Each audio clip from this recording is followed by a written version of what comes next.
तो प्यारे स्टूडेंट, इसमें करा है कि निम्न समीकरणों के युग्म को विलोपन विधि तथा प्रतिस्थापन विधि से हल कीजिए, कौन सी विधि अधिक उपयुक्त है। तो हमने थंबनेल पे ये भी लिखा था कि इसे बच्चे जो दूध पीते हैं वो भी समझ जाएगा। तो आप लोग तो बड़े हो गए हैं, तो आप लोग को बहुत सरल तरीका से समझ में आ जाएगा। तो सिर्फ मेरे स्टेप का ध्यान रखिएगा, क्या क्या सब हम करते हैं। ठीक है, तो हम शुरू करते हैं यानी विलोपन विधि से, उसके बाद कर रहा है प्रतिस्थापन विधि से हल करने के लिए। तो और ये भी बोल रहा है कि कौन सी विधि अधिक उपयुक्त है, यानी कौन सी विधि आपको अच्छी लगी, इसका मतलब ये हुआ। तो सबसे पहले इसमें विलोपन बना के देखते हैं, उसके बाद प्रतिस्थापन विधि बनाएंगे। ठीक है, तो देखिए इसको बनाते कैसे हैं। तो कितना आसान तरीका से बताते हैं। तो x प्लस वाई बराबर 5 है और 2x माइनस 3y बराबर 4 है।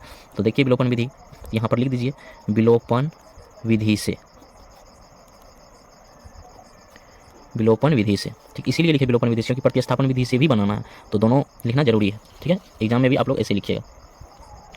और नंबर देखिए कैसे नहीं आता है। तो x प्लस वाई बराबर कितना है 5 और 2x minus 3y is equal to 4। ठीक है, अब इसको क्या करेंगे, समीकरण मान लेना है 1 और इसको समीकरण मान लेना है 2। अब जो विलोपन विधि का नियम क्या है, एकदम आसान तरीका से अपना भाषा में समझाते हैं। क्या है कि देखिए, एक का मान 2 में रखना है और 2 का मानी एक को हल करेंगे, एक को हल करने के बाद जो भी मान आएगा x बराबर या y बराबर, उसको मान रखना है 2 में और 2 में रख करके हल करना है। उससे जो मान आएगा x बराबर या y बराबर, उसको फिर से मान रखना है 1 में। तो इससे हमको x और y का वैल्यू पता चल जाएगा। तो ये ट्रिक है। ठीक है, इसको ध्यान रखिएगा, एक का मान 2 में और 2 का मान 1 में रखना है। अगर वीडियो में समझ नहीं आया तो एक बार फिर से पीछे करके सुन लीजिए। ठीक है, यानी एक का मान 2 में रखना और 2 का मान फिर से जो निकलेगा 1 में रखना है और x y का मान निकल जाएगा। तो देखिए बनाइए अब इसको। तो क्या लिखना है, 1 से, यानी समीकरण लिखना है 1 से, समीकरण 1 से। तो समीकरण 1 क्या है, हम उतारेंगे पहले, x plus Y is equal to 5 यानी 5।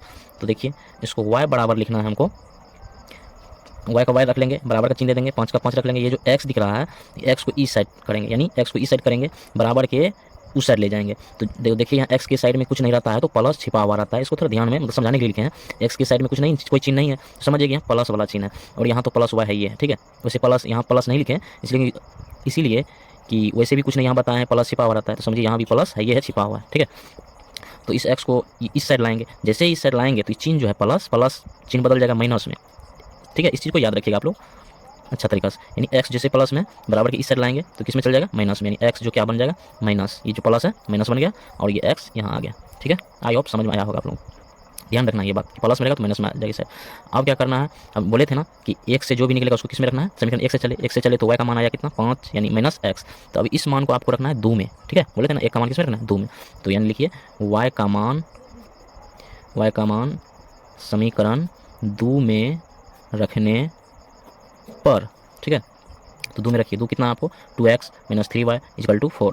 तो यहाँ 2x minus 3y is equal to 4 ये समीकरण हुआ आपका, समीकरण 2 हुआ। इस समीकरण को यहाँ उतारेंगे पहले। अब इसमें रखना है क्या, y बराबर 5 माइनस x, वहीं लिखे 1 का मान 2 में रखना है, ये जो बोले थे, यानी 1 का मान 2 में रखना है, यानी जो मान निकलेगा उसको 2 में रख देंगे। तो किसका y बराबर आया है ना इतना, तो y यहाँ पर रखेंगे जी, इसको सेम उतार देंगे, 2x माइनस 3 सॉरी यहाँ y के बदले में रखना है, यहाँ कोष्ट दे दीजिए। ठीक है, और कोष्ट में रखना है। ठीक है, तो y बराबर कितना है 5 माइनस x, घेर देंगे कोष्ट देके, फिर इजकल टू कितना है बराबर दिया है, बराबर देके 4 दे देंगे। ठीक है, इतना समझ में आ गया होगा। तो अब देखिए यहाँ 3 जो है ये कोष्ट है, 3 के साइड में कुछ नहीं तो गुना का चिन्ह रहता है, इसको याद रखिएगा। ठीक है, तो गुना है तो गुना करेंगे, इधर कितना है 3 है, यहाँ 3 है, तो 2x माइनस 3 गुना 5 कीजिए, कितना होगा 3 5 15। और देखिए यहाँ 5 के कुछ नहीं तो छिपा है प्लस। ठीक है, बोले तो वहाँ पर कुछ नहीं रहता है तो प्लस छिपा रहता है, तो माइनस इधर माइनस है इधर प्लस है। ये आप लोग तो 2-3 क्लास 2-3 तो 5-6 में सीखे होंगे कि माइनस गुना प्लस करने पर क्या होता है, माइनस ही होता है।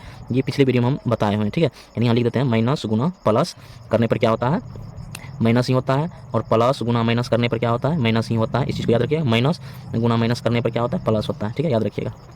ठीक, तो देखिए यहाँ माइनस गुना प्लस क्या हुआ, माइनस गुना प्लस माइनस ही होता है, तो माइनस दे दिए ना, माइनस गुना प्लस माइनस। अब 3 गुना 5 15। अब इसको इससे गुना कीजिए, माइनस इस माइनस को इस माइनस से, तो माइनस गुना माइनस प्लस, अभी तुरंत बताएं, माइनस गुना माइनस प्लस। ठीक है, और 3 गुना एक्स 3x इजकल टू 4।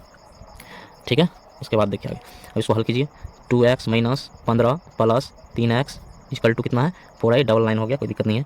आगे देखिए, और 2x यहाँ देखिए कुछ नहीं तो छिपा हुआ है प्लस, तो 2x प्लस में 3x प्लस में, तो कितना हो गया टोटल प्लस, 3 2 5 प्लस हो गया 5x। ठीक है, 2x plus 3x, 2x plus 3x कितना हुआ 2x plus 3x 5x minus 15। बहुत आसान तरीका से समझाएंगे, बराबर 4। अब देखिए यहाँ 5x का 5x, ये जो 15 है इसको इस साइड लाना है, 4 के साइड में, इस साइड आएगा, इस साइड नहीं आएगा, ये साइड आता है, ठीक है, ये रूल है, 4 के इस साइड आना है। तो 4 का 4 लिख देना है, -15 में इसको इस साइड कर लीजिए, +15 कर, आप लोग वॉल्यूम थोड़ा बढ़ा के सुनिएगा। तो +15, तो 5x बराबर 15 4 कितना हो जाएगा, 19 हो जाएगा ना, 15 4 19, ये माइनस में था प्लस में चल गया, देख लीजिए 15 4 कितना हो गया 19, और x इक्वल टू क्या हो जाएगा 19, अब 5 यहाँ जो है 5, ये 5 और x के बीच में गुना है, और जो गुना में रहता है बराबर के इस साइड आता है तो भागा में चला आता है, ये बताए हुए हैं अच्छा तरीका से, पहले वाली वीडियो में देख लीजिए कैसे आता है, वैसे समझ लीजिए। 5 यहाँ और x है, बीच में कुछ नहीं तो गुना है, ठीक है, बराबर कुछ और एक दिल रहे तो x इक्वल टू क्या हो जाएगा, एक का एक रहेगा, 5 गुना में कहाँ चलेगा, भागा में, इस चीज़ को याद रखिएगा, तो यहीं बता दिए 5 गुना में कहाँ चलाता है, भागा में, प्रत्येक ऐसे ही होगा सब में, ठीक है। 5 का 5 यहाँ आ जाएगा, गुना में ना, यहाँ 5 और x के बीच में गुना है, 5 छिपा हुआ है, 5 और यहाँ चलाएगा, 19 बटे क्या हो जाएगा 5, x का वैल्यू निकल गया, ठीक है।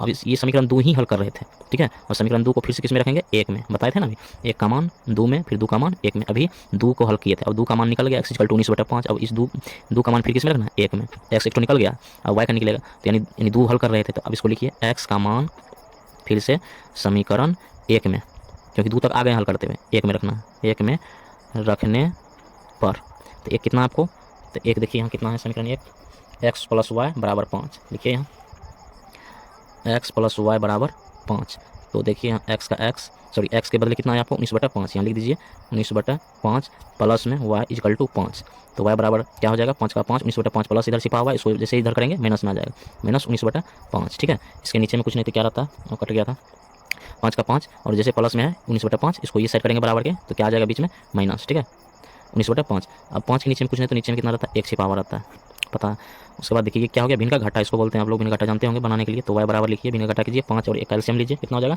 5 ही होगा, और 1 से भगा दीजिए इसमें 5 में, तो 5 बार में जाएगा, 5 गुना 5 कितना हो जाएगा 25, ये तो जानते होंगे, माइनस फिर 5 से 5 भगा दीजिए, एक बार में कटा, और 1 गुना 19 ही बचा, तो कितना हुआ 25 में से 19 गया, कितना बचा 6, और नीचे में 5, तो यही निकला y का वैल्यू 6/5, एक x बराबर कितना आया 19/5, और y का वैल्यू कितना है 6/5। तो हमको आसान लगा, विलोपन विधि ही अधिक उपयुक्त लग रहा है, लगता है। सो नेक्स्ट पार्ट में हम आप लोगों को बताएंगे कि प्रतिस्थापन विधि से उससे भी बनाएंगे, और इससे भी आसान तरीका से बताएंगे, देखते हैं कौन अच्छा लगता है, और जो आप लोगों को अच्छा लगेगा कमेंट करके बताइएगा, ठीक है। वैसे बताएं आप लोगों को दोनों नहीं है, अगर चैनल पर नए हैं तो चैनल को सब्सक्राइब करके जुड़ जाइए, और बेल आइकन बटन को जरूर दबा दीजिए, जिससे कि पहला वीडियो आपके पास ही पहुंचे, ठीक है। Bye bye.